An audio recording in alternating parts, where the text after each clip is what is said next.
Welcome to G.R.O.W, the Beginning Teacher Workshop.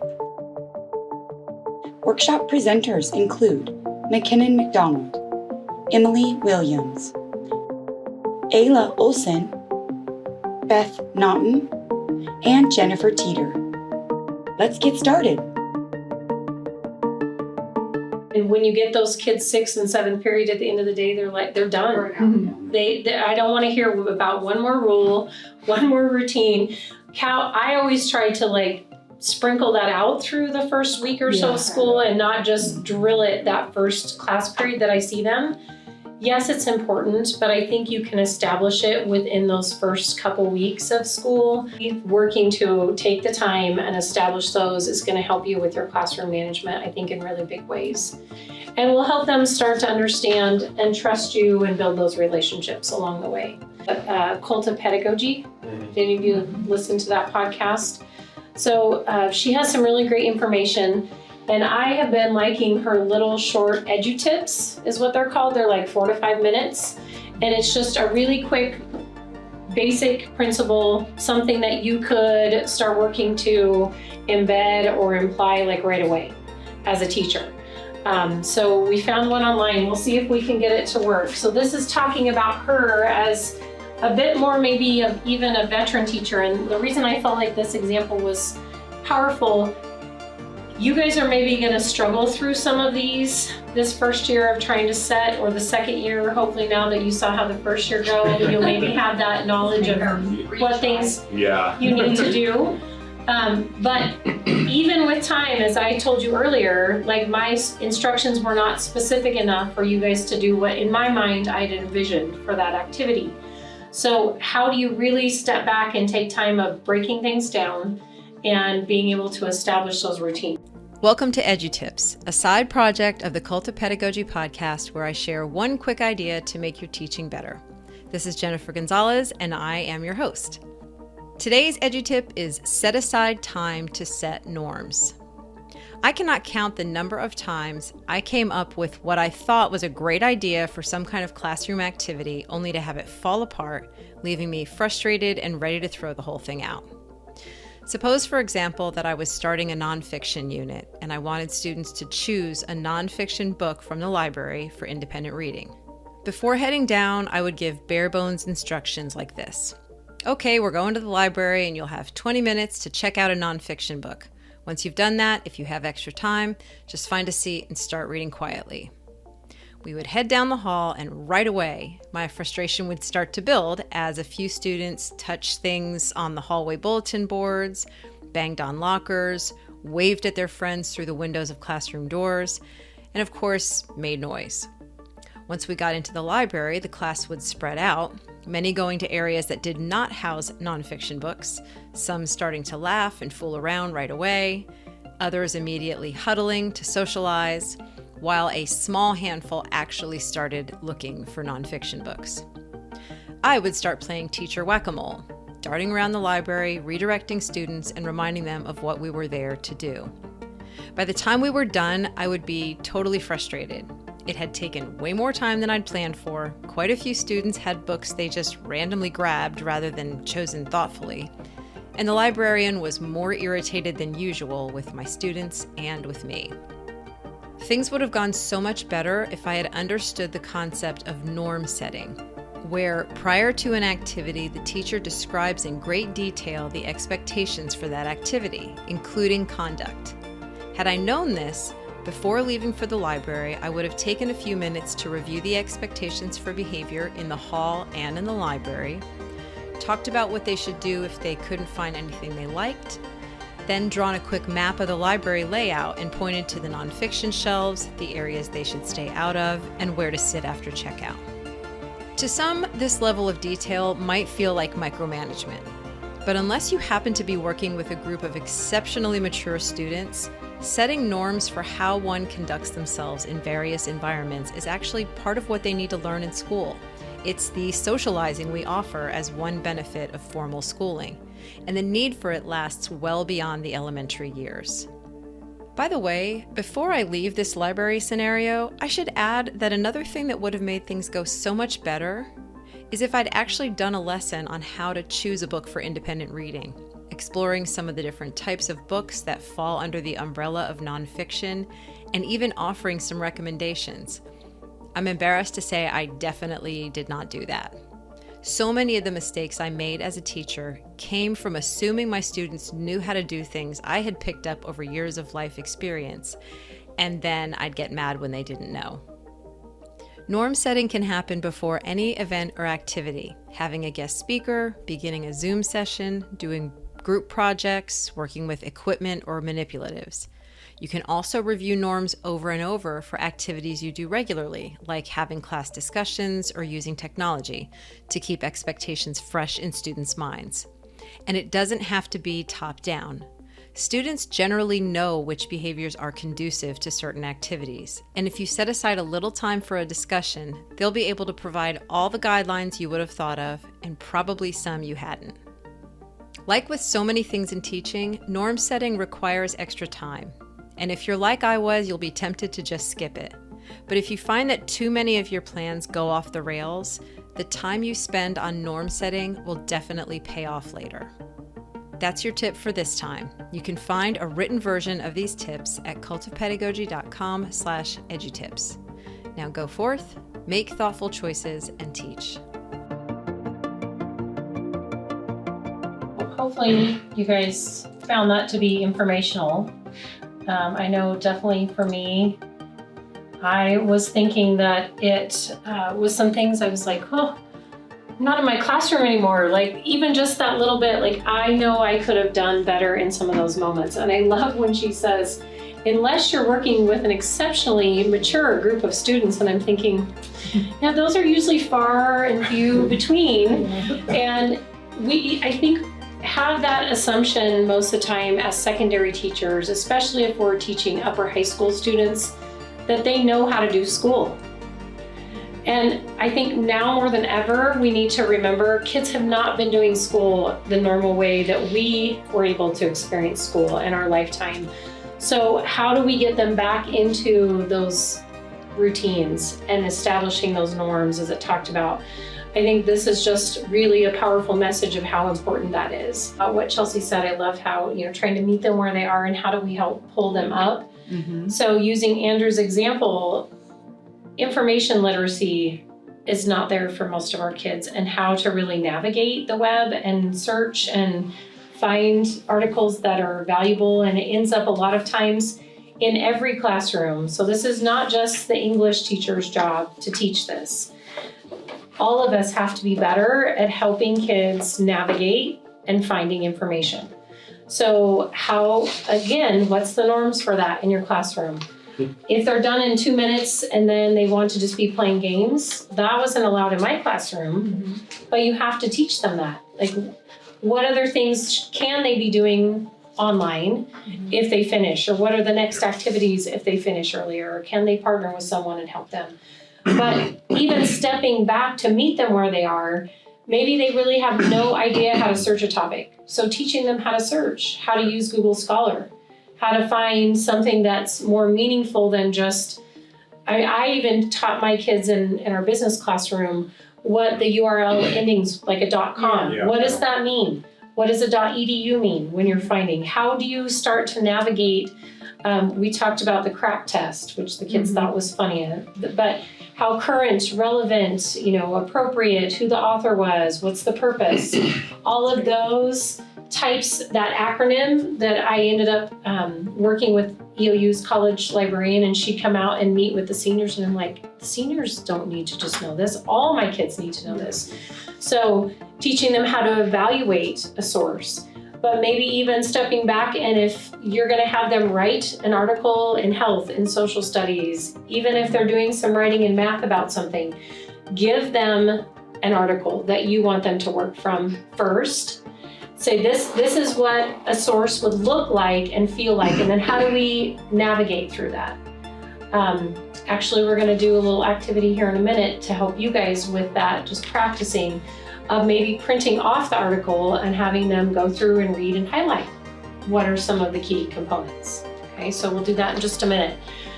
So we're gonna go through this rather quickly. This is just kind of highlighting and going back hopefully in the slide deck, this will just be some good reminders of things as we're talking about the rules and routines. How are we going to set those expectations, really providing the roadmap for student behavior? What are the expectations going to be and all the things we're gonna be doing as a class this year together? And making sure those are really clear and consistent. Emily mentioned like 3 big rules in her classroom. I'm going to give you guys this in a minute, and it talks about a general rule of thumb is not having over 5 big rules in your classroom, and then setting up the rewards and consequences for like if those things are not followed. And that's where you're building those routines to help support those big expectations. So what can these things be? Obviously the word consequences is sometimes tough. But I think, and this may be me being a little bit of an old school educator, there still needs to be consequences. Like we have to know that if you act this way, there's going to be some type of consequence. Maybe not as punitive as what we experienced. Yeah. At least there was still spanking involved when I was in first grade. Luckily I never got the paddle, but I was scared to death not to. But what are appropriate consequences that you can establish for your classroom? And at what level then do you have to accept or seek help from admin?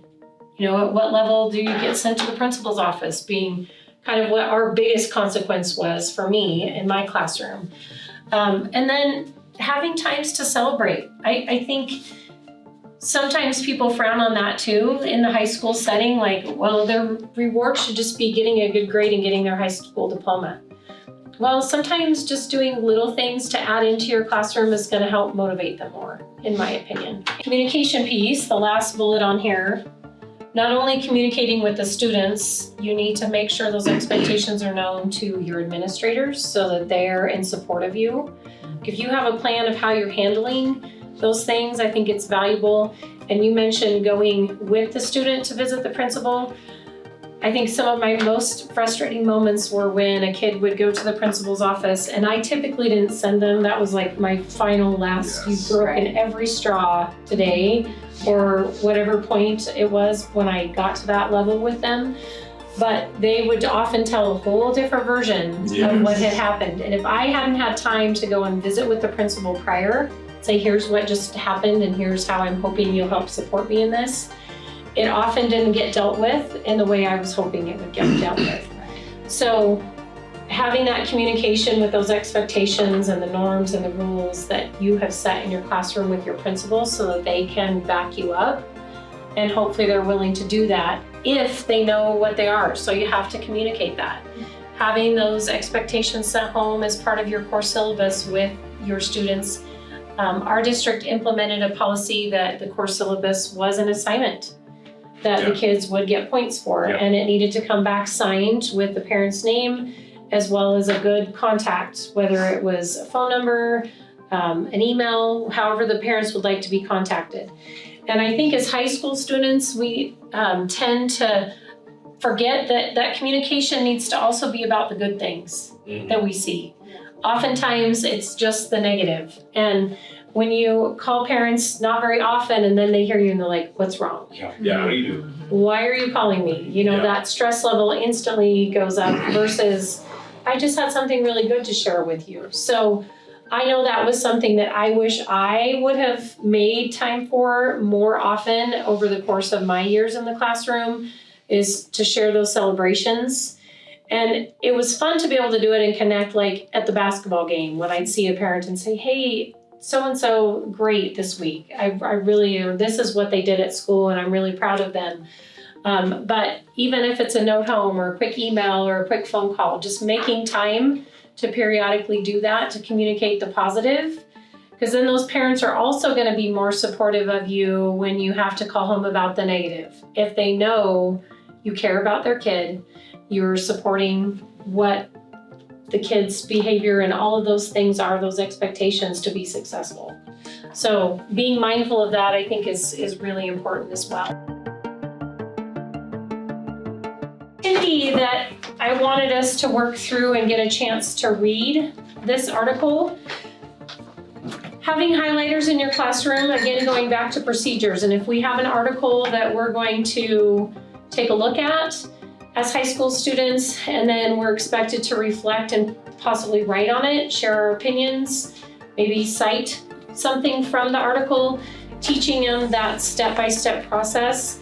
And English teachers, I know how I did it in my business classroom. There's probably more proper ways to do it in the English classroom. And if you don't know what those ways are, go and talk to your English teachers. Ask them, how can I help kids navigate research to then turn it into something we're studying in health or something we're studying in social studies, so that they're going through and practicing the norms of what it really looks like to research, reflect, and write on something. So having some highlighters in your classroom and have them going through and practicing reading and highlighting what they think is important. But again, stepping back, if kids don't connect with that, maybe going through it as a class, reading it together and saying, here's an area that you potentially should highlight because this seems like it's important. Some students may not know what even to highlight, and then their whole paper is going to be highlighted. Mm-hmm. So just depending on where their level is at and helping them navigate that would be something that you could walk through, especially at the beginning of the year, if using research and writing about it is going to be a typical assignment in your class. So as we prepare to get ready for McKinnon, I would just like you guys to take a minute to read through this, just so that you have it as a resource for after, and highlight what you feel is the most important to you. What stands out to you is some critical things that you can do as you're starting to think about your classroom management. And I loved it, cut off part of the title, but strategies that empower students. How can we empower our students to be successful in our classroom by embedding some of these strategies to help them so they know the expectations, that they become a better student, which hopefully is going to equate to future success in career and life for them. So today we're going to talk about special education and student services. I'll review just kind of the differences, basic differences between an IEP or an individualized education plan and a 504.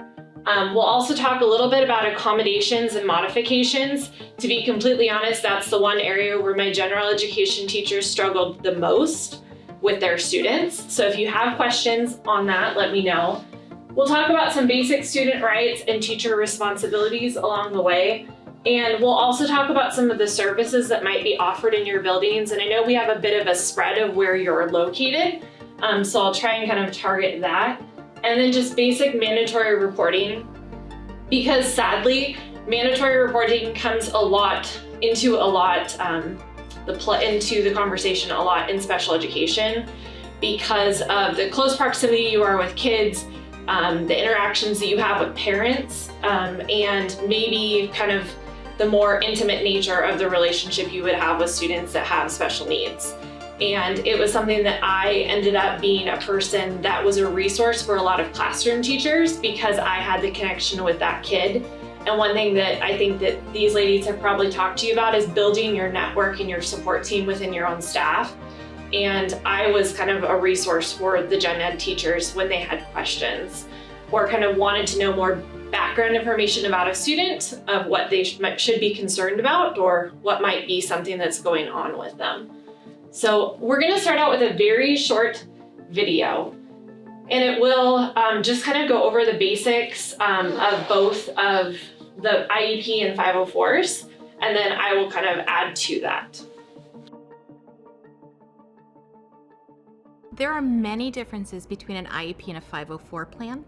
The first and most fundamental is they're governed by different laws. An IEP is governed by a special education law. 504 is governed under a civil rights law. And that makes a difference in what kinds of services and how an IEP plan and 504 plan come together. To qualify for an IEP, you have to have one of 13 specified conditions or disabilities that are written in the law. For example, specific learning disability, which would be something like dyslexia, would be a condition that a child would qualify for an IEP under. Having one of those 13 identified disabilities isn't enough to make sure your child gets an IEP. Whatever is going on with your child, whatever that disability is, also has to affect his performance in the classroom. And that's really important to know, because sometimes parents think that just having a disability qualifies for an IEP, but you also need to make sure that it's making a difference. It has what's called educational impact, adverse impact in the classroom for how your child's learning. For a 504 plan, a child needs to have a disability that is getting in the way of his learning in the general education classroom. The difference isn't that he needs specialized instruction, it's that he needs some changes to get benefit from his education the same way as other kids in that classroom. And so kids who have ADHD often have 504 plans, and what happens is just changes are made to the environment, and those changes are called accommodations. And those changes are made in the general education classroom and don't require specialized instruction. So for example, a child with ADHD may need extra time to work on a test or to get his homework done. So some people are concerned that a 504 plan isn't as good as an IEP. And the truth of the matter is that a 504 plan or an IEP can meet your child's needs. It just depends on how well it's put together. A well-written, well-implemented plan that everybody knows what's going to be happening and in place and is working on it can be very helpful for a child who doesn't need that specialized instruction. As long as there's a lot of follow-through and everybody's checking in to make sure it's working well, a 504 plan can be very helpful for kids in the classroom. So here is just kind of another one of those document pictures within the document that just goes over the basics. Specialized instruction and services for an IEP. The best way I could describe a 504 is it's just those accommodations to support the student. They're not getting any special one-on-one instruction from a special educator or a paraprofessional. One thing I want to add in here real quick, because I know each of your schools might be a little bit different, and this is one area which was very interesting to me as a rule follower and someone who wanted to make sure that I was doing everything correctly, especially at the secondary level. With 504s and the time we're living in right now, you may see more families asking for this and asking for supports for students. And this is where it gets a bit murky, if I'm being completely honest. In the school district that I worked with, we partnered kind of with the school psychologist with the ESD, but a student did not have to have a medical diagnosis to be able to get a 504. The team as a whole, you, the special ed teacher, maybe a school counselor, or whoever is part of that team, just has to agree that a student would qualify for this, that the student is being adversely impacted.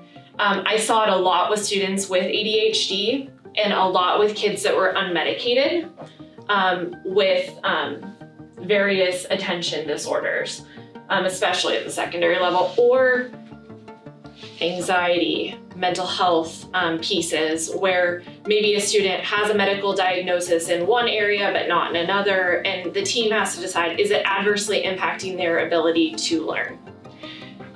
Also with 504s, there are less strict rules on how often a team has to meet to be able to update them, and it's a little bit more informal. So each of your districts may have a specific plan or format that they use, but many of them are just trying to make sure that you meet those basic pieces where you have the involved team members, you have the accommodations, and you have some basic background information about a student. But that's going to be something that you may come across a little bit more in your general education setting, as just something that you're going to see as kind of the hot thing right now. I included in here who is part of the team for an IEP. As a teacher, you will be asked to participate. I know that a couple of you are physical education teachers. You may or may not be required to attend a meeting, but you will probably be invited to do so. Oftentimes the teachers that are only required are the ones where there's a specific goal area. So if I had a student with a goal in the area of language arts, I would have the high school language arts teacher there, and he would be required, but I would include all of the other teachers in the invitation. So just kind of know with that piece, with the requirement piece, I know that as a secondary teacher, you're gonna have a lot of classes, a lot of students.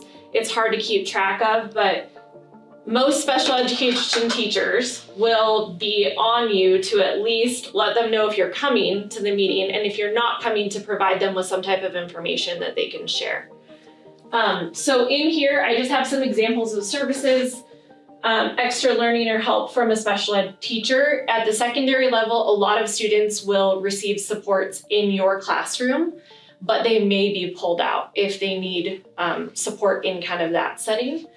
There's also going to be potentials for therapies like speech or occupational therapy or something that they might need, and most of that's going to happen outside of your classroom. Especially at the secondary level, with study skills or job-related tasks, you may see more of that because there are things in IEPs called transition goals and transition planning to help students transition from school to life after school, and trying to support them with that. So that might be something you specifically see here. So I've also included a link to this document that is called the Anatomy of an IEP, and it actually just goes through in each section what it might look like. Each of your districts is going to use a little bit of a different format, a different program to do their IEPs. So they may look different. The school district that I worked for used TiNet, but some use Synergy. There's a variety out there, but they're all going to include some of these basic pieces of information. Again, the 504s I have on here. Really the basic difference is this is a student that's in all general education classes. They're getting, just extra accommodations and extra supports there. So this is also just kind of going through differences between a modification or an accommodation. If a student has a modification to their work, it changes what the student is taught and what they're expected to learn from the curriculum. So this would be more of a major change. Like Jennifer is teaching 9th grade math, but Beth needs 5th grade math. And so everybody else in the class is doing 9th grade math with Jennifer, but Beth has a 5th grade math assignment. So it would look significantly different, especially at the secondary level. You're gonna see more of this if a student is on track for a modified diploma, because the minute that they have a modification made, a change in what they're expected to be able to show and what they have learned, it triggers them to be moved to a modified diploma plan. An accommodation, like I mentioned, is just a change in how the student will learn the same material as the student, as their other peers, or it alters the environment in which they're in. So that would be, those breaks, additional time, small group settings. Do I need access to a calculator? Do I need special lined paper? Do I need something, to support me? Do I need a fidget toy? Do I need the ability to work in an alternate location in the classroom because I am struggling to focus if I'm in the back? Do I need to sit up by the teacher? That's where you'll see more of them. And part of the tricky thing too is most often by the times they're gonna reach you, their peers are going to have an idea of who the student is and kind of what's going on. You see it a lot more at the elementary level where kids will be like, well, why do they get to do that? Yeah. And I don't get to. Yes. Yeah. But there's also the piece I'll kind of get into is that, it's not really your right to share with other students what's going on. So you have to figure out a way as a teacher to be kind of like, well, that's what Jennifer gets to do.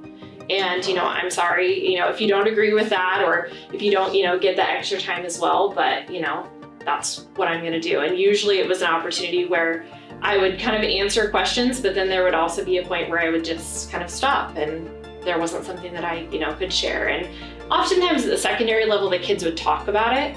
So it would be a little bit more of a kind of an open thing as well. Basic things, general ed teacher responsibilities. Review the plans that the special ed teachers give to you or the case managers give to you. I know at my district, I was responsible for a day of in-service where I met with each grade level and gave them the IEPs for the students that they had. Each of the teachers had an IEP binder or a place that they could put all of the documents, and then they could store that in a secure location in their building. You may have access through your computer programs to be able to see students' plans.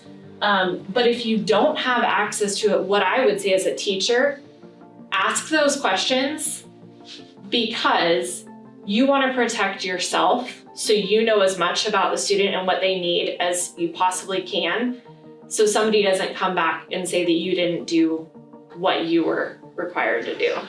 So your special ed teacher should be pretty clear on what you're able to do. I know I was always in the hard spot that I was a peer to my teachers that I was working with. So I could share information with them, but I couldn't actually get them to do what I needed them to do. So I needed to have some buy-in from my admin as well, especially if there was an issue. But where you're mostly hear that there's an issue is from a parent. When a kid comes home and says, you know, this teacher did not do this for me. Once kids can start to advocate for themselves, and they kind of know their plans, they'll let their parents know, and then you'll probably hear about it. Just so you know, that was my experience in high school. Ask questions whenever you have them. No question is a dumb question. Like I said, you want to make sure that you protect yourself and that you give students the best opportunity to learn that you can. Find a safe, confidential space in your classroom to keep those notes or folders or any records that you're kind of keeping of the student, anything you're tracking. Usually a SPED teacher will ask you to provide them with something, and that's going to be different for each kid, and that might be a good place where you can keep that information, or where you can track, like, what have you been doing to support the student and how has it worked or not worked, because that's good information to share. One thing I'll find, I kind of heard you guys talking about being, you know, the teacher that, you know, kids really enjoy, or the teacher that's really, really hard, or that the kids don't really care for. But what you'll often find when you sit in these meetings, especially when you have multiple teachers at the table at the secondary level, is that something that Andrew's doing might be connecting really well with the kid, and he might need to share that with Chelsea, so then Chelsea knows. Because there's just those natural relationships that form. And so if there's open and clear communication within the team, you can best support the kid. Ask your district if they have a way for you to document how you implement the plans in the classrooms. Some will be very, very loose, and they will just say, give me whatever you have, test scores, whatever you have. But others may ask you to track interventions or some of those supports. So ask your district or your SPED teacher, whoever I'm trying to think too, in like Pendleton, there are multiple special education teachers. Some of them co-teach classes with teachers, but there may be somebody that is not necessarily directly working with the student, that is their case manager or the person who will do their meetings.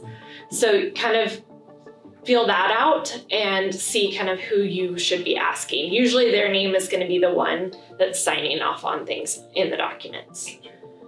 When in doubt, write down what you do, when you do it, and how it's working for the student. So if, you know, I have a kid that threw a chair, what did I do?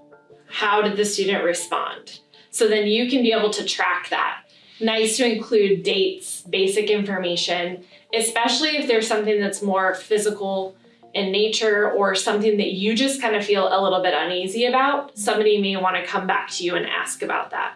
Or like I said, a parent may contact you and ask you about it. And if you have 100 kids, you may not remember that exact instance, but you can go back to your notes and kind of see where it was. I know this is maybe not the best way to do it, but in the school that I worked in, the teachers at the middle school and the high school, they had a shared Google Doc. They had a code that was not part of the doc for each of the students. So that each student had a number. And then they were able for each period to write if there was like an issue in a class period. And then a teacher, if they wanted to, and they were having the same issue, they could go back and see, like, this kid did not turn in any work in the morning and, you know, yelled at the teacher. And then if they had a similar issue, it was kind of a way to track it. So you might just want to feel out what systems are in place for your teams or to be able to communicate that information. And then attend meetings when asked or provide notice to the SPED teacher or write up if you can't go. I think it's really important, even if, a kid doesn't have a direct goal in your area, for you to just kind of know the students that you're working with. And different districts are going to have different ways that they mandate or do not mandate this attendance. I know my district, every meeting had to be after students left the building, but needed to be done, or the desired end time was before the teacher contract day was up. Was that always possible? No. But oftentimes, you're only going to have a handful of students that have IEPs. So I would recommend, especially as a new teacher, try and attend those if you at all can, because it's going to provide you a really good insight with the student, or you might get some information that then helps you down the road. This is just basic information about services that are offered. Most of your services for speech, occupational therapy, all the things that are on this list here are not going to be in-house staff members that you have. They're most likely going to be contracted IMESD employees. So you may see individuals coming into your building with this. The only exception is that we're seeing more districts, especially with the funding that's out there right now, hiring their own school counselors or behavior specialists. So you may see more of those within your own building, and most likely those are going to be individuals that are going to be tasked with doing the 504 plans. You'll hear this in your safe schools training or whatever you will do. It is your job, if you see something, hear something, or you experience something that makes you uneasy or you're unsure, to report it and to call. Learn your district process for reporting suspected child abuse. What I would say, my very last tip is, if you're uncomfortable, you can reach out to someone in your network, one of the other teachers, an administrator, but ultimately it comes down to you as a person, you as your license. Call if you have a question. And obviously notify your administrator, but usually there's going to be a process that you go through where you talk to someone within your school and not contact the family directly. Or sometimes you'll talk to the student, but usually it's not your job to investigate, it's your job to report, and there are people that do this. Lesson planning, we'll talk about that. The pieces and parts that need to go into a lesson are the same no matter what level you're at. So I stole this great slide that the ladies had already put in there. But you want to make sure you have some pieces that are pretty standard across the board. So they've got bell ringers, standards, strategies, tools, and exit tickets. And that's just kind of a good way to think about your lessons and plan them on a daily basis. Lessons are going to be different day to day, but those are the strong pieces that need to be there, if at all possible, as much as possible. So we're going to talk a little bit about method, process. I'll give you some examples. And I want to talk about lesson planning and sort of planning your year from a macro or global approach to the more micro level kind of day-to-day activities. The first thing I would do in thinking about your year, and this is something you guys could think about today, and also in service in the next week or so as you meet with your departments, is talk with your department members about what the must-haves are for your students. What must they learn in that school year? Which units and standards must you teach? That's kind of a good place to start, and that can be a little bit overwhelming, but I would encourage you to approach it and think about it in terms of like units. So from there, once you have that framework in mind, then you can create your syllabus, and that's your snapshot look at what your school year is going to look like. But I think it's important to do that first, because then you can plan your year based on that. It doesn't have to be super, specific. It just needs to be an overview. So I do have an example here of a syllabus that I created for an honors English 4 class at the high school. But really what I want to focus on is the topics to be studied here. I know as an ELA teacher that I need to teach poetry, short stories, nonfiction, fiction. There are some of those things that are my must-haves. So that's kind of where I'm going to start, and I'm going to embed that there. Topics and assigned texts and units of study. You can get more specific as to how you're going to get there, in your syllabus in terms of listing out what you're going to teach. But, it's important to start from the more global perspective of what are the must-haves. I did include a welcome letter example, and that's again embedded in there, but it's a good way to establish communication at the beginning of a school year. Jennifer had talked about making it a requirement, and I think I said on here that it was worth extra credit points, but I think it's important to make sure the parent signs it and then have the student bring it back. Contact information, stuff like that. If you have an online textbook, you can put some of that information in that parent letter initially, and so that they know about that. Once you've got that snapshot, you know what your standard and curriculum musts are. Then you can think about your units, get those down on paper, and then you can move into how those units will be organized depending on your discipline area. But I think for the most part, you can sort of identify or organize your units around essential questions. And so I won't go into a lot of depth on that, but I did want to show you what that looks like. And then you get into your daily lessons, which I'll move into.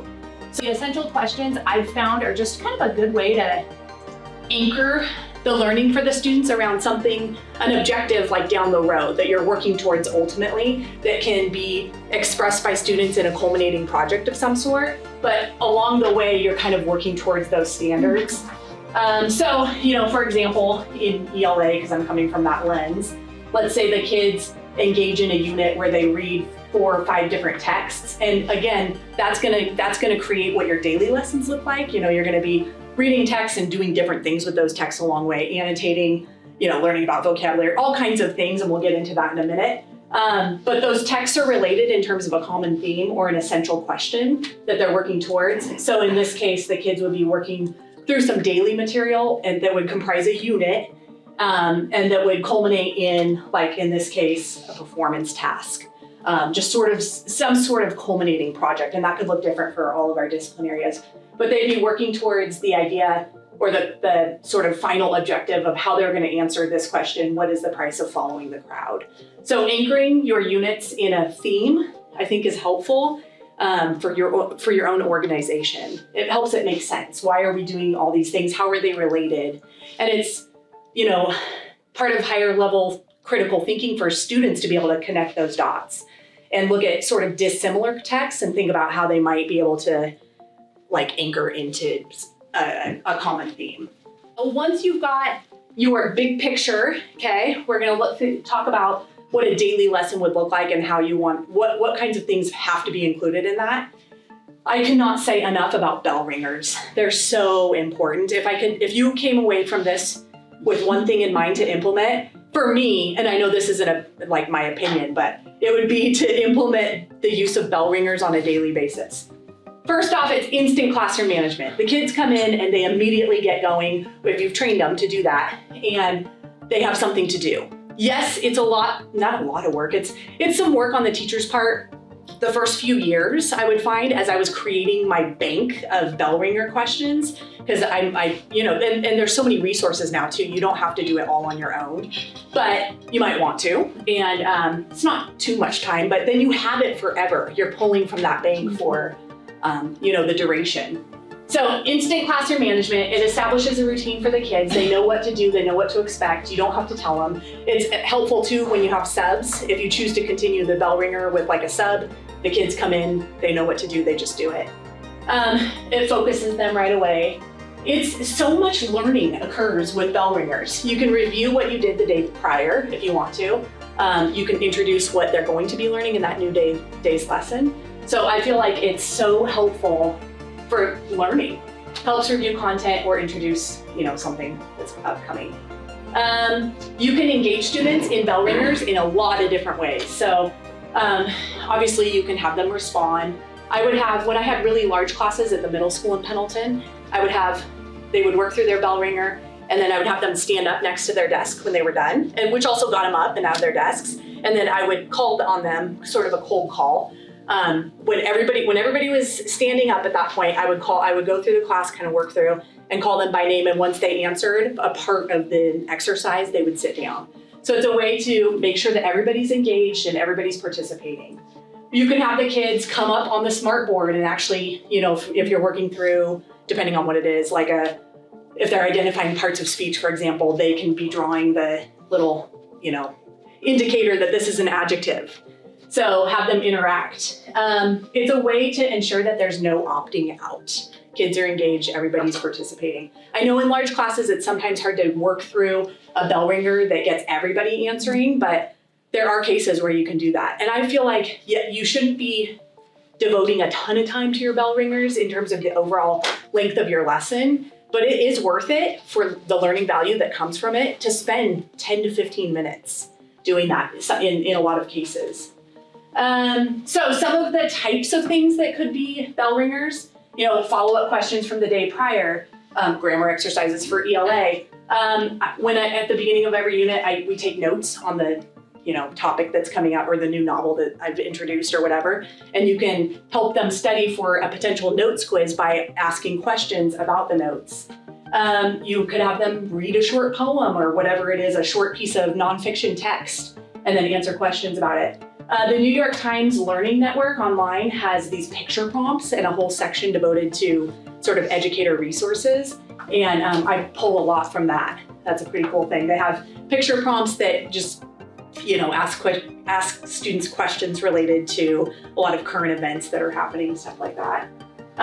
Daily oral language, if you're an ELA teacher. My husband is a science teacher at the middle school, and he actually takes his test questions and uses them as bell ringers. So he'll take the test, and then every day they get 2 questions. So when parents come later at the end of the unit and say, well, they flunked this test or whatever, if that's the case, he can say, well, they've seen every single one of these questions on this test every day. Like, have them pull out their journal and they can show you. So it's good review. Homophones review, multiple choice SBAC practice. You could even have them, I sometimes will give my kids like 2 little snippets from a debate, like viewpoint 1, viewpoint 2, have them read it and then write, like, if you're practicing writing structure, they could just write the intro to an argumentative prompt on those, based on those, and express their opinion on that. There's all kinds of things you can do, but I wanted to show you kind of how that looks. And you might be thinking, man, that's gonna be a lot of grading, right? So here's just a student journal. This is from the very beginning of school to the end of the year. They can do 1 per page if they want, or they can consolidate a little bit more. And it does look like a lot, but I go through at the end of the semester and I just give each prompt 2 points each. You don't have to read it because you're going through and the kids are giving you that input in the moment. You're going through, and that's another piece I should have talked about, but it's important to review obviously and go through at the end and give those answers. The kids are giving their answers. But if you go through and you give 2 points per entry for being dated, completed, and numbered, then that gets full points, and it's an easy way to kind of go through and give it a grade. And it's a nice grade booster at the end of a major grading period too. So, and it's kind of fun for the kids to look back and see all the things that we've covered. I would use a student notebook like this to have kids house their journals and any notes that we take, so it's all in one spot. And then you want to make sure you've got an objective. I love that, like Chelsea was saying, Sarah had hers posted along with she had the objective and maybe the agenda.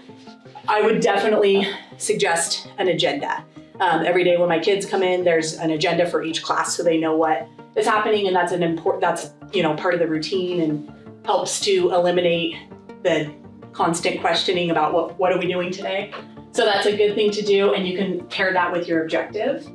And then you want to obviously get to how you're going to deliver your lesson. So how are you going to engage them in the lesson that day? And that's where you need to think about the how. You present something new, and then you have kids interact with it. They can annotate, answer, debate, complete tasks in Google Classroom, turn and talk, use whiteboards, complete group work, writing, reading, filling in a graphic organizer, whatever you want, but you need to think about the how, and that kind of comes next in your lesson planning.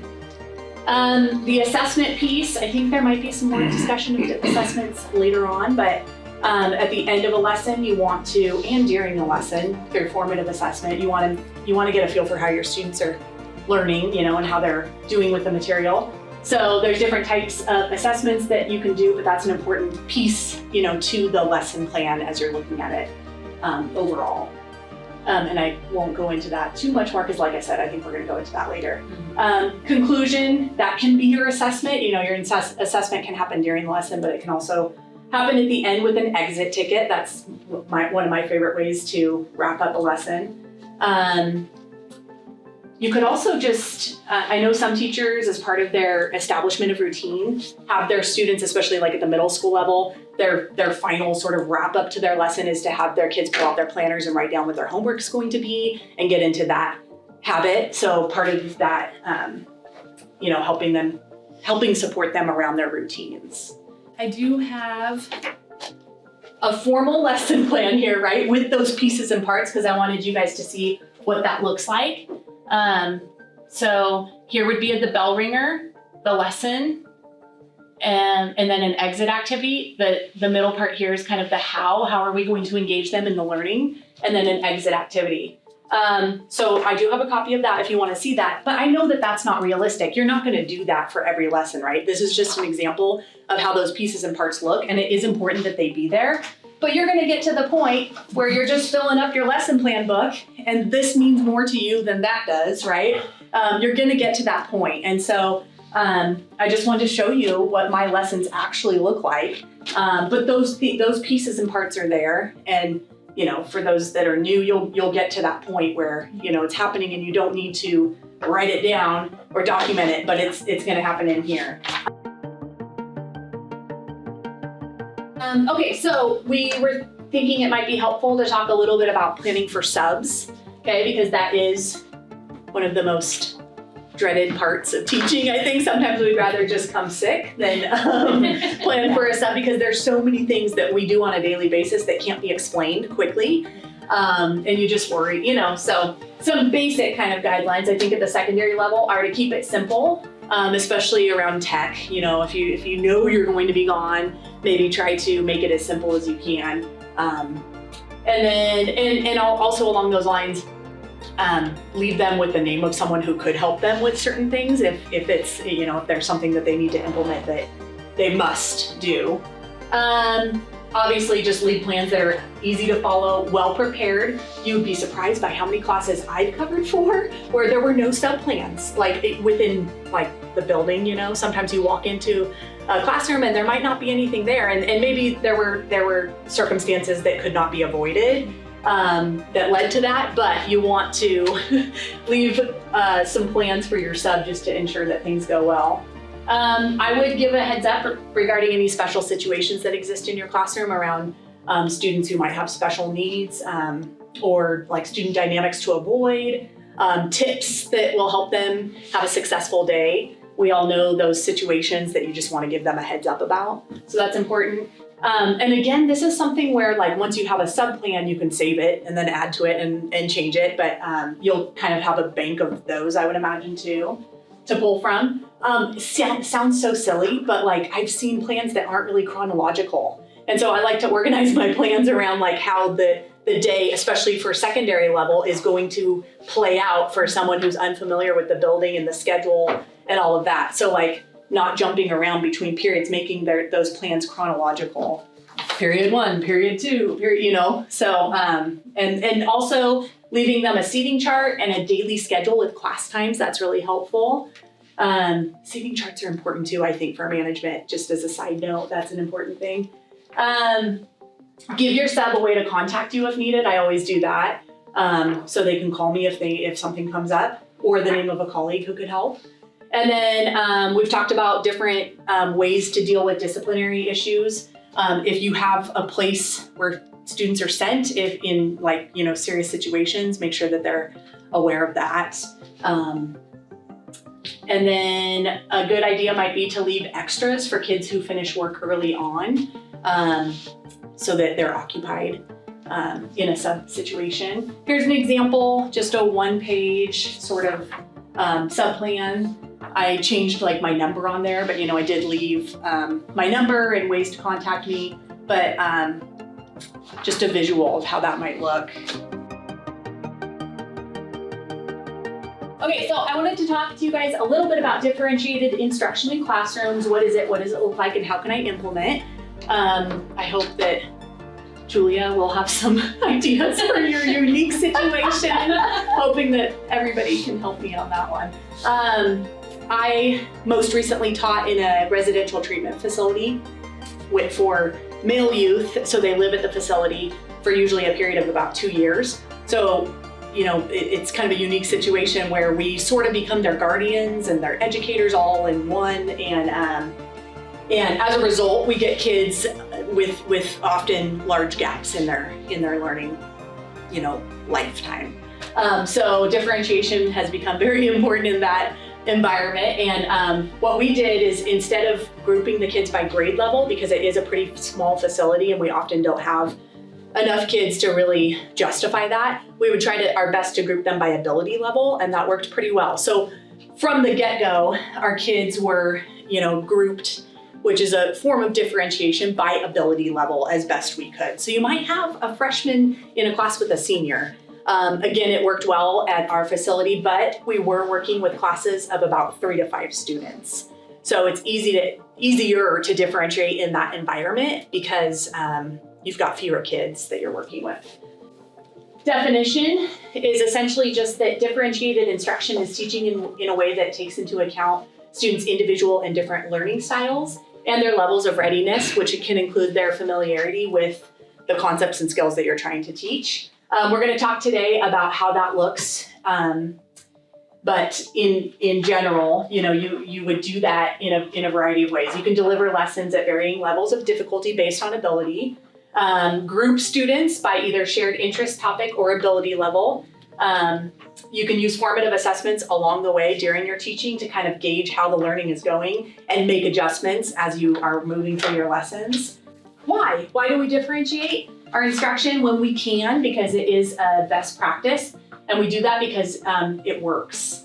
If you think about what happens when you lecture to a group of students, there's not a lot of retention of that information that actually occurs. If you're just lecturing to a group and there's no additional means of engagement in that lecturing situation, you're not going to have a whole lot of retention. And so I think that is a good way to think about how differentiated instruction works. If you instead address that group as being comprised of individuals with different skills and strengths and levels of ability, and you match those the best way that you can, you're gonna see learning and retention that is much higher than if you sort of applied this one size fits all approach to your teaching. So the more individualized we can make our teaching, the better the retention is for students. It makes sense. We all know that. Kind of the concept. Here I've got the quote by Benjamin Franklin: "Tell me and I forget, teach me and I remember, involve me and I learn." Sort of the same idea at play here, that if we involve our students through differentiated instruction and try to match their skills and ability levels, it sounds like a lot of work, right? That's what you're thinking. So I want to focus on how you can do this simply. Try to keep it simple, because there's no way you can differentiate every single lesson to every student in your class. It's just not realistic. So we do what we can, and that's kind of the mindset I would approach this with. You can differentiate through content, process, and product, and also environment, but I didn't really include that because I think a lot of our environments are fixed. We don't have a lot of options. In some cases we do, but we don't have a lot of options to take them to different places necessarily or change their environment super drastically. So we're going to talk about how differentiation can occur through content, process, and product. The first thing you should do is review the standard and lesson that you will teach. You have to teach certain content. You can't get around that. So you need to think about how you can make the lesson more accessible for students who have specific needs. So how do I differentiate my content? So let's say that you begin delivery of a lesson and it quickly becomes apparent that a few students know quite a bit about what you're teaching, and that'll happen. Kids volunteer information. A handful have a partial understanding, but the majority are completely unfamiliar with the content. So what do? Well, hopefully you kind of have an inkling of that prior to starting the lesson, because that would really help, and that will come as you know your students and you access that prior knowledge that they have.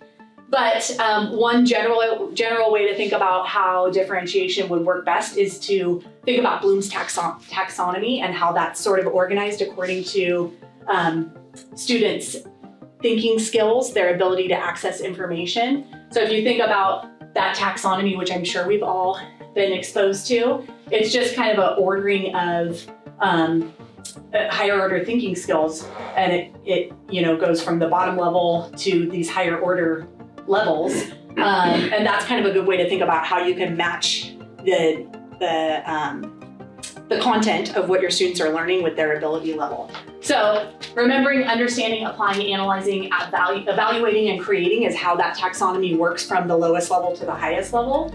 And so here's an example. Let's say that you have your class read a poem and you have a whole class discussion of the poem's literal and figurative meanings afterwards, and you can have them do that as a class together. There's various ways to do that. Students that you know have a lower level understanding might complete an identification of the poem's 8 elements, which is a form that I have created for basic level analysis for students. And it would best reflect sort of the remembering and understanding level of Bloom's taxonomy. So you're sort of meeting them where they are.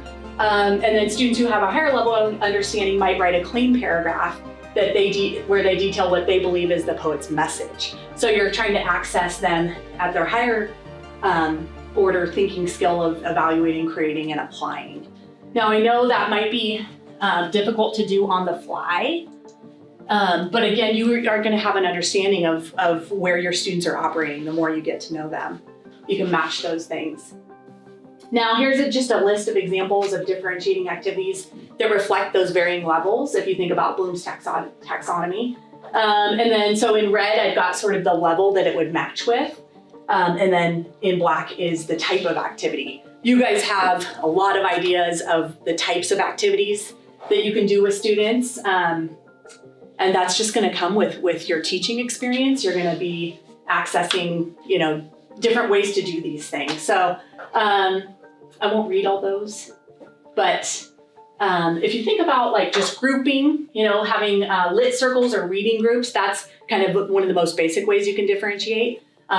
Group kids according to their ability level by giving them different types of text that match that level. That's an easy way to do it. One of the kind of obvious ways that we differentiate. All the way down to just a really easy thing to do, and I do this a lot, pare down quantity of items for certain students. So for example, my students did a lot of spelling instruction because again, a lot of them came to us, and they were on paper like a 9th or 10th grader, but they had missed most of their elementary career. So they were missing a lot of that foundational stuff. So in maybe doing some spelling instruction, I might pare down a list so that they're accessing and working with 10 items instead of 20. Math problems, same could be done there. So very, obvious ways to sort of apply this concept, but paring down your quantity of items is a good way to make things more accessible for students. Also, I know some of you guys are adopting new curriculum, new textbooks, and there's a ton of online resources in a lot of those new adoptions with built-in differentiation schools. StudySync, for example, is the new ELA adoption, and they have a lot of tools for customizing assessment types for different students within a class that are just embedded. I know especially with regard to ESL and other things too, they have some of those. So I would say, play around with that and utilize what exists there. Pretty excited for the studies. Yeah. I didn't have a curriculum at all last year, so this will be nice. Yes, it's nice. Wow. You can group, talking about grouping, you can group students within the way that you assign. Yeah, on StudySync. So, and again, you'll get to know your students and you'll know which ability level they're needing to access as you work through your curriculum. Let's talk about process. You can also differentiate your process with students. We should consider how our students learn best and which delivery of instruction, which method is going to work best for them. So that's one way you can differentiate is think about your process. So I think somebody was talking about styles earlier: visual, auditory, kinesthetic, reading and writing, or through words. Those are some of the main styles through which people learn. So knowing that about your students and trying to match the process and how you assign them to work through content is going to help their learning, and that's a way of differentiating. You can also change your process in terms of number. So you can, if they're somebody who likes to work alone, when possible or appropriate, you can allow that, or in pairs or in groups, teacher-led versus one-on-one, stuff like that. So how does that look? Well, you could provide textbooks for visual and word learners, allow auditory learners to listen to audiobooks. I know a lot of you guys do that. Give kinesthetic learners the chance to complete interactive assignments online, or maybe do a skit or something that's a little more active, to express their learning. Like I said earlier, when appropriate, allow learners to work independently if that suits them best. You might allow students to lead group discussions or small groups if they are comfortable with that and like to express themselves orally in that way. You might, and this is something you might have to do anyway, in looking at IEPs and special accommodations that students might need. When having students take notes though, you might give paper copies to word learners, or visual learners, those who need extra support. Have visual and word learners make flashcards to review for tests. That's a great strategy. Allow auditory learners to take tests in testing centers where items can be read aloud to them. A lot of our learners at the facility where I taught preferred that, and again, we were in a situation where we could provide that because the classes were so small, but some kids really want to have things read aloud or to hear them. Let's see. You could assign word learners as scribes if they're working in groups, and they could be the person that's taking the notes around whatever activity is happening. Auditory learners could be the contributors to that discussion. Of course, we talked about providing reading materials at varying reading levels around maybe the same topic or theme. You could assign reading buddies or lab partners strategically. That's a really easy thing we do anyway, but that is differentiating our instruction. The third way that you can differentiate is through the product. How do I differentiate what students actually are producing? Let's see. We'll take a look at some examples, but again, I would say to try to keep it simple. So here's some examples. Word learners might write a plain paragraph or a letter or a summary with a paragraph frame. I'm a big fan of frames because I think they help give kids sort of the encouragement they need to get started, and that can be applied and used in any discipline, paragraph frames and sentence frames. Visual learners might create a graphic organizer to represent the story's main pieces and parts. They could do that online or on something that you provide. Auditory learners might complete an exit ticket assessment on a sticky note. I mean, all kids can do that, but they might prefer that method as an end product when they're hearing the questions be read aloud. Auditory learners might give a speech to demonstrate understanding, and so their end product is differentiated to their style. Kinesthetic learners might build an online presentation summarizing the main ideas of an article, or they might just interact with an online assessment in like Google Forms or Google Classroom. Kinesthetic learners might create a puppet show, perform a skit. Visual auditory learners could create a commercial, podcast, or movie to express their learning. Word learners could write a story using new vocab words instead of just practicing the new vocabulary in other ways, more traditional ways like using sentences, things like that. You talked about using manipulatives in your classroom, Julia, and so that's a great way for kinesthetic learners to express their learning. And then having auditory learners be able to access test questions by hearing them and then providing answers orally when possible. I know that's not always possible. At the middle school, we had a learning lab where we could send kids to have that happen because we had staff to help with that. Now, it's impossible to create something different for every student every day. I know that, so try to keep it simple, I would say, by rotating your methods of assessment. Maybe you can't have students within the same class period doing different things at different times, although I think you can when you have them grouped differently. But throughout your year, try to sample all these different types of end product so that kids get a chance to sample, all of those different means to express their learning, so that, everybody gets a chance and they can tell you what they like and what they prefer. You might be thinking, well, how do you grade like that? If you're working within a classroom where you are differentiating your end product for students and you're coming out of it with different culminating, assessment pieces, how do you grade that? And also there's an idea that students might not think it's equitable. They might look around and go, well, why is he doing this and I'm doing this, Again, I was fortunate in that I was in a small setting, so I would tell kids, you know what? Not all students learn the same way. John's doing this today, Tim's doing this today, but I promise you that throughout the school year, you're gonna have a chance to do things in different ways. And next week, you might be doing what John's doing and vice versa. So you could express that to students, but also I would say that when you look at the different end products that you want your students to create, you could streamline that process by using a pretty simple proficiency rubric to assess whatever that end product is, because they're going to be different. But if you can come up with a rubric, which I'll show you in a minute, that could be applied to different types of products, I think that's probably the easiest way to do it. And also a simple answer is just to make the projects the same amount of points if you're in a situation where you have differentiated the end product pretty drastically. Or you could do a pass-fail system for that particular project, because this is something that might be periodic. You might not be, having this type of instruction occur on a daily basis. So looking at the proficiency rubric, that can be a really simple thing that you could apply to different types of products. This is actually just a brief write rubric that I would use in relation to various types of writing that my students would do, but the concept is the same. So you create the criteria around what a proficient response looks like and all the things it must have, or project or test, so whatever it is that the kids are producing for you, and you give them 15 points or whatever.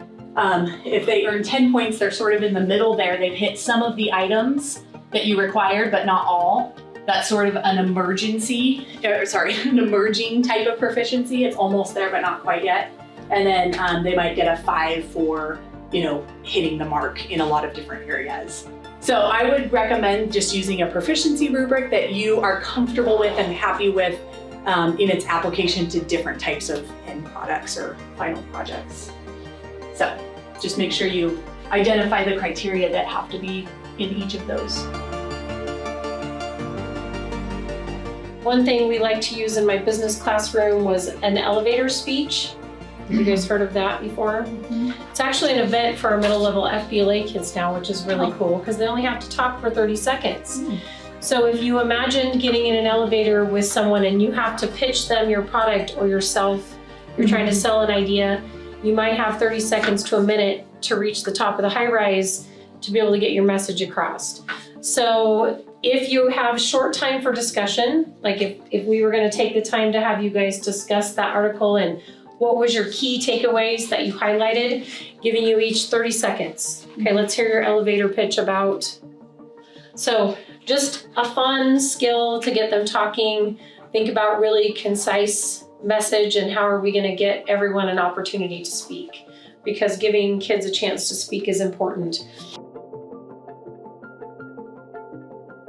All right, communication and engagement. So we've talked a lot today about the importance of communication. I don't think that can be impressed upon you enough how critical that is. We know communicating with our students is so important, but I think especially as high school teachers, we start to forget how important it is to communicate with parents. In elementary school, as Beth can attest to, parent-teacher conferences, parents are really engaged when kids are little, and they kind of start to step back, which is a natural process. Mm-hmm.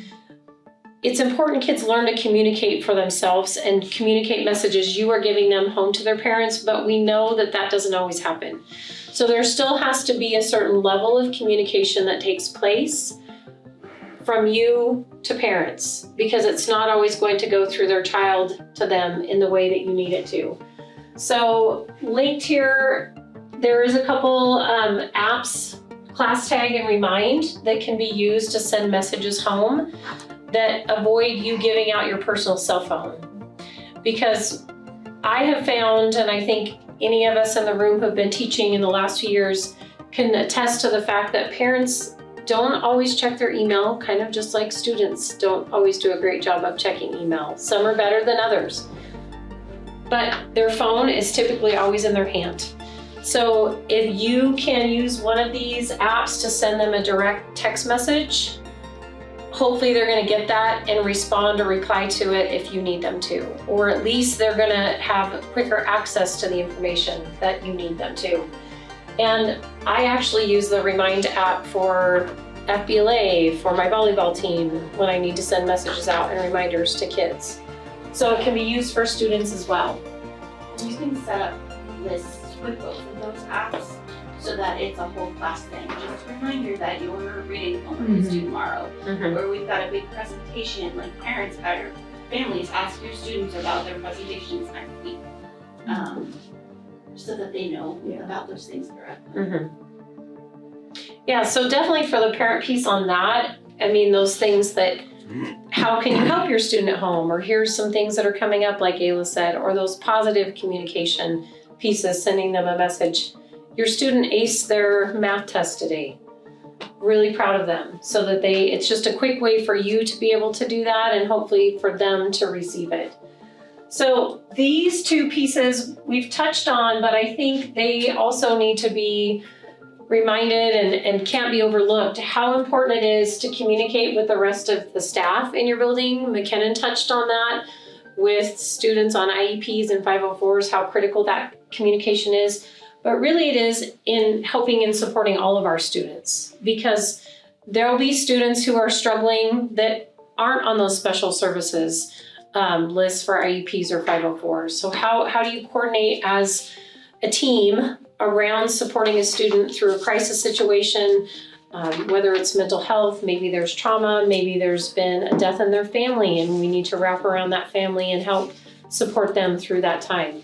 So communication with your staff and building relationships in your building, I think, is helping you be the best you can, because you need that team approach and support to really service kids. And then this part sometimes feels hard. I often struggled with it a little bit as far as like, how do you really promote what you're doing? Because we forget as teachers that we need to share those good things, because oftentimes it feels like, you know, you're maybe bragging, or however we may feel about it, that we know we have a job and we're not trying to promote ourselves. But like you said earlier, you are needing to do that for your community right now to get kids back into the building. So how can you work with your staff, but for you, putting things out there in the district newsletter about the great things your kids are doing? And not everyone loves social media, but I found just using, because I didn't really want to manage several social media accounts like for our volleyball team or for FBLA. I have a hard enough time managing my own if I do that. So looking towards your school, because we had a school district Facebook page. And we had a person in our office that I would, especially for FBLA and volleyball things, here, can you share this for me, please? And I would send them the information and the photo, and they would push it out. So it was coming more independently from the school. I didn't have to worry about the posting, and it was just a nice way to share out to the community some of the things that the kids were doing. So with all of that, this one here, setting boundaries. For you as new teachers, if you choose to give out your personal information as far as contact, know that students and parents will abuse it if you don't set boundaries around it. And I mean, I think that's really just common sense, but you really have to be intentional about that and be cautious about using your personal phone, for example, personal cell phone, to be texting students one-on-one. And I think you guys realize there's just a lot of things you need to be mindful about how to protect yourself. Communication is critical, but it can also cause issues if you're not careful about how you use it. So just be really mindful of that. And we could spend a whole day talking about those things and the boundaries and all of that. So Yeah, that's a whole workshop. really spend some time and be mindful. Like if you don't want to be answering emails till 11 o'clock at night, then it needs to be established with your students and families, like my work hours are. And if you email me after, then I'll be responding the next day or within the next, 24 hours. I think, again, our society is just so ingrained that they want that instant response from everyone and everything they're doing. And it will consume your evenings, your weekends, if you allow it to. So you've got to really protect that time that's yours out of the school building and make sure that people aren't encroaching on that with their need for constant communication with you. So Ayla, you want to hit really quick on this? Very, very quickly. So there's a variety of tools, and all of these things are linked. I did full day or half day workshops on them. So if you want a more in-depth session, I'm happy to do one-on-one or sponsor with you or others at your school. But there's a variety of different things you can do with email, including creating mailing lists to send out either to students or students and parents. If you use Synergy, there's some things that can be turned on through your school district. So when I checked with a couple teachers earlier this summer, their schools did not have them turned on, North Howard did. And so it's called the communications tab, and then there's a progress report tab, which is different than the reporting tab, for those of you who have done that to parent reports so far. And both of those are really handy because they'll send, the communications one will send mass emails to entire classes. And you can then also opt students out of that or opt parents or guardians out of that. And so all those emails and everything are already created as lists for you, and you don't have to create them yourself. If you do the Google Gmail one, it's a very time-consuming piece at the beginning. I did it 4 years in a row to build those lists of parents. Your school generally builds the student lists, but you have to build the parent list yourself. But once they're built, it's really nice to be able to send out weekly emails or updates that go to parents and the families of your kids, just as, hey, this is what we're working on. I always got really positive feedback about those. Google Classroom, if you're using Google Classroom, I recommend turning off some of your notifications and making sure you teach your kids to turn off those notifications to help just reduce the amount of stuff being shoved into your inbox and theirs. We were talking earlier about how students don't read their emails, and they love telling you, well, I didn't check my email, why would I do that? So helping to reduce some of the extra stuff that just kind of gets shoveled in there will hopefully help them pay more attention to the stuff you do send to them and want them to pay attention to. A couple tips or strategies depending on how you decide to organize. I recommend almost numbering your assignments so you can keep track of them, and when they are inputted in the templates and everything into your Google Drive, if they're numbered, they're going to be in the exact order that you want them to be in, that you have them, and you don't have to go searching through a bunch of folders to find the templated document or the assignments, and you're able to kind of get an idea of exactly when you did those assignments as well. Synergy, we talked a little bit about Synergy. There's the other part of communications tab, and then there's a progress report tab that you can get your school to activate, and that will allow you to email a progress report, and you can choose it to be at whatever time length you want that week, the whole semester to date, quarter. It's a really handy tool, and it will email to parents and students, and I personally like the format that's in better than the printed report that comes out of the reports menu. I feel like it's a more friendly, readable version that shows their grade and kind of breaks it down. Do all of you know if you're using Synergy as your attendance and grading? I think most of They the do. Most they do. and that's pretty much, I think, there's a couple outliers that didn't, but the majority did. Canva and Flip are a couple really fun design tools and a video tool that you can use with your students. Both are 100% free.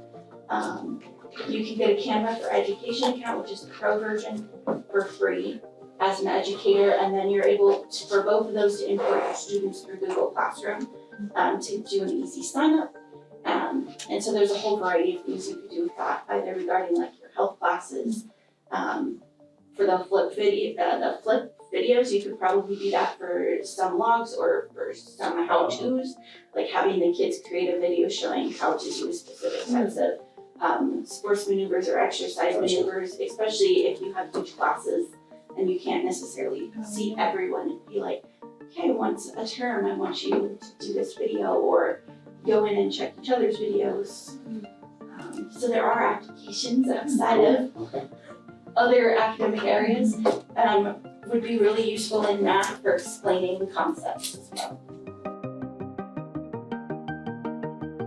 So Jen and I talked about curriculum mapping or curriculum planning for the year, and if you look at like the new programs that you have for your different subject areas, they may come with curriculum maps that are going to be very in-depth and detailed.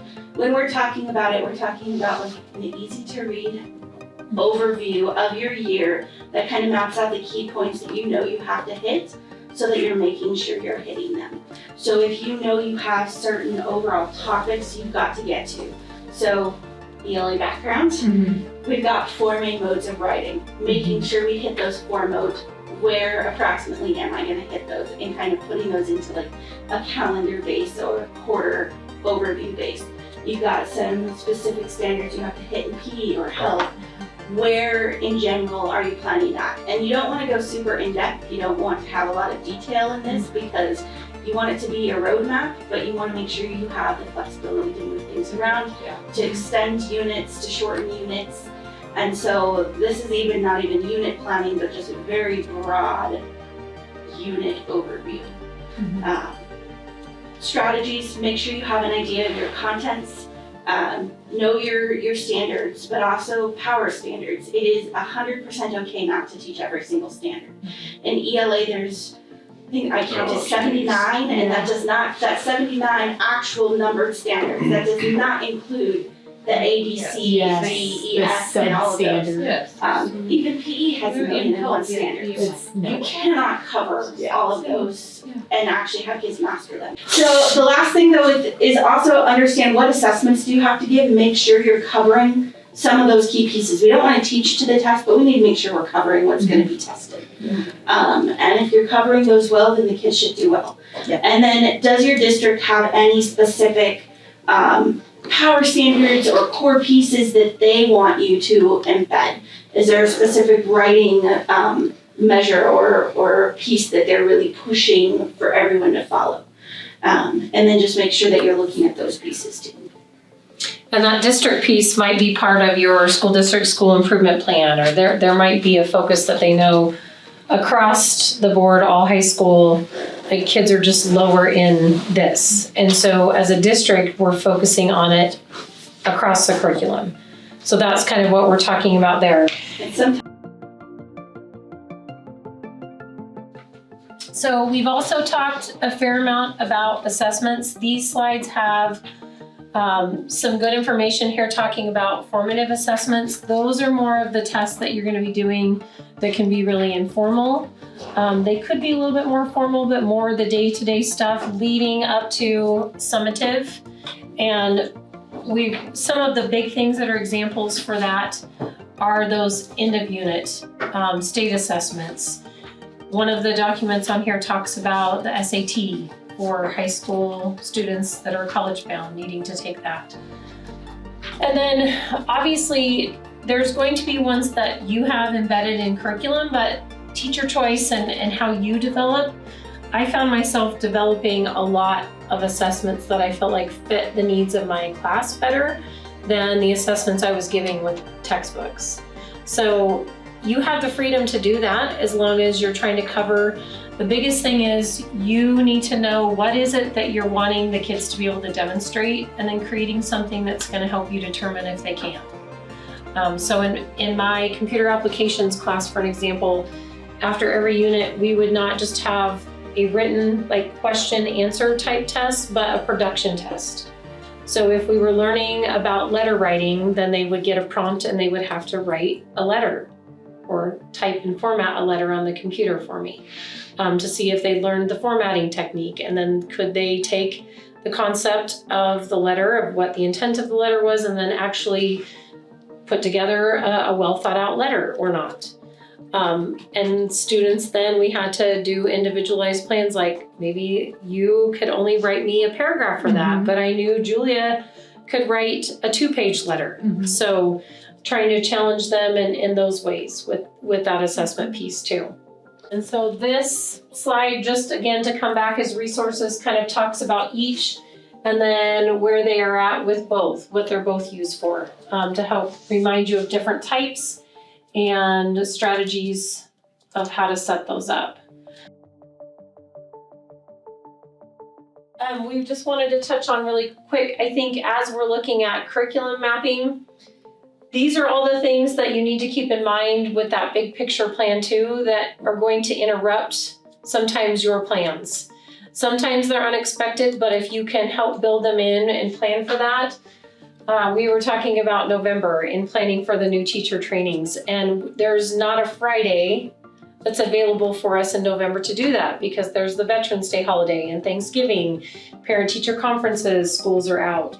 So you know that there's going to be those months in the school year where you're not going to see your kids as much as others. So trying to adjust plans for that and really looking month by month, when are the kids going to be at school and what things are going to be taking out the whole school because of a holiday, or different trips when kids are gone for athletics, for different clubs, if they're gone for FFA or FBLA events, when the school has assemblies planned, those kinds of activities. When they're pulled out for testing, SATs, Yes, the state testing in spring, you'll be missing juniors for multiple days for several tests. So, and all middle schools. and some of those things it's hard to know right now, but some of those, maybe you can ask your administrator, do we have a calendar where all events are going? Maybe it's on a Google Calendar, and to make sure that that's shared with you and it's part of your calendar that you're working from as a teacher to plan, so that there's going to be certain days that kids are not available or they're going to be out of class. But then over here, you thinking about things that you want to incorporate as far as class trips for you, guest speakers that maybe you want to bring in. Those things get kids out and visible in your community and give them exposure to things that they would maybe never have the opportunity to be exposed to, but also getting guest speakers into your classroom to interact with your class now, hopefully with COVID restrictions over, is a great tool to build relationships with your community, but so powerful for your kids to hear a message from an expert in that subject or content, even if it's career related, that you bring them in and share health professionals in your health class. Just so important and so valuable to use those resources. It does take some time to set those things up, but it just is really great hands-on learning opportunities for kids to interact with community and make those connections with people. So classroom design, that'll be one of the things when you get into your buildings and start working to plan for the year. And just looking at this, because there are recommendations, there's no real right or wrong answers. Which number gravitates most towards you as being like your ideal classroom where you would feel comfortable as a teacher and or a student? On this last page are just some examples of these kinds of things that we thought might be helpful that we could start to help you with, whether it's setting up a Google Classroom. Even if we just showed you guys just very briefly how to do that and get at least one setup. The goal setting, some things that we had posted in there, if you wanted to think about your professional learning goals or student growth goals. Beginning of the year checklist, these were just some examples that Ayla had put in there for us of just some things that would help you with that. Maybe doing the welcome back. Emily had the great letter in hers. This is just a link to templates. I found, just the Google search, thousands of templates that you could pick. A lot of them look elementary-like, but could be effective. Course syllabus, if you wanted some help with that, or anything else. We just wanted this time to be meaningful to you and have a chance to connect with one of our coaches if you needed some help with any of those or something that's not on the list. Just kind of thinking about these final thoughts, and I can leave those up there, but just kind of the big three, really think about your rules, relationships, and routines. Classroom management is going to be key to start your year and how you set clear expectations and strong communication, and then really getting in a good habit of effective lesson planning for you and for your kids. And then these are the don'ts that we don't want you to do. Don't overplan right now, even if you've got to just take that first week and really think about that. Maybe the first 2 weeks if you feel a little more confident, but it doesn't have to be the entire year planned out. But do make sure that you plan extra activities for Yes. each day Yes. in case something flops or you need to add something in. And being flexible. So when we say don't overplan by trying to plan out your whole year or your Yeah. I tried to do that last summer and I had to throw everything out. But don't underplan, yes. Yeah. So that fine balance. Don't over decorate, as I said, I've done a couple times in my life. And then just really try not to stress. Your kids will be ready to see you when you come back, when they come back into your classroom, and really thinking about how can I be at my best? Because for high school students, unlike elementary, there is a little bit of that dread. Those kids that don't love school, they're not always excited to come back the first day. So how can we try to make it fun for them, get them back into that routine of school, and hopefully be excited about being back in the buildings and learning again?